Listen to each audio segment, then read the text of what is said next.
নবনির্মাণ করতে হবে, বাংলার বেকারের হাতে কাজ দিতে হবে, বাংলাদেশ শিল্পপতিদের সুন্দর পরিবেশ তৈরি করে দিতে হবে, আইন শৃঙ্খলা ভালো রাখতে হবে, সবাইকে নিয়ে চলতে হবে। উইশালামার কাম আমরা করব, জয়। গত 15 বছরে ঘটা করে প্রতি বছর বাণিজ্য সম্মেলন হয়েছে, যদিও শিল্প আসেনি এক পয়সারও। মমতা বন্দ্যোপাধ্যায় স্পেন জার্মানি গিয়েছেন, তাতেও লাভের লাভ কিছুই হয়নি। মুখে অবশ্য অনেক বড় বড় কথা বলেছেন মমতা। আমরা 19 লক্ষ কোটি টাকার মতো প্রজেক্ট পেয়েছিলাম, তার মধ্যে 13 লক্ষ কোটি টাকার প্রজেক্ট কমপ্লিট হয়ে গেছে। আপনারা হাওড়া থেকে বর্ধমান, বর্ধমান থেকে পুরুলিয়া যান, সব জায়গায় যান, শিলিগুড়ি থেকে শুরু করে, অলরেডি দেখবেন কোনো জায়গার খালি নেই, সব ইন্ডাস্ট্রিয়াল পার্কগুলো ভর্তি হয়ে গেছে। তার মানে কি প্রজেক্ট তৈরি হয়েছে?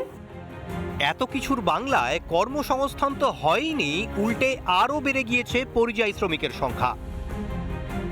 পরিযায়ী শ্রমিকরা অবশ্য মমতাকে শুভনন্দন জানিয়েই মুখ ফিরিয়েছেন। মাননীয়া শুভনন্দন, পরিযায়ী শ্রমিক বলছিলাম, বলছি কাজ দিন, কাজ। নমস্কার মাননীয়া শুভনন্দন, ওখানে গেলে আমাদের কয় টাকার কাজ দিবেন এটা একটু জানাবেন মাননীয়া, ঠিক আছে? শুভনন্দন, শুভনন্দন, ভালো থাকবেন। শিল্প কর্মসংস্থান নিয়ে এত বছর চাতকের দশা ছিল বাংলার যুব সমাজের, কিন্তু সরকার বদলাতেই দিনও বদলাচ্ছে।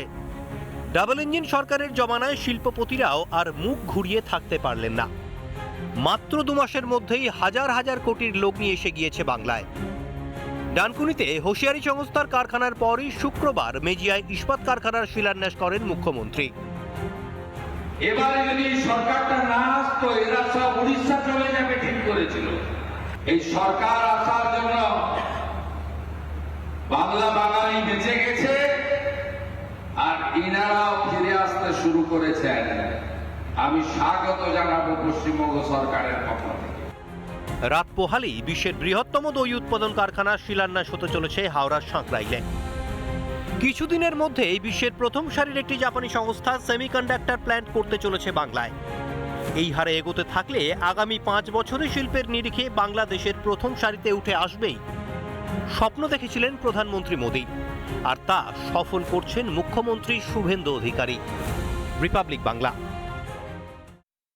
নানা ধরনের কন্টেন্ট দেখার জন্য লাইক করুন, শেয়ার করুন আমাদের ফেসবুক পেজ, সাবস্ক্রাইব করুন আমাদের ইউটিউব চ্যানেল। পাশাপাশি অন্যান্য ব্রেকিং নিউজের জন্য অবশ্যই চোখ রাখুন রিপাবলিক বাংলায়।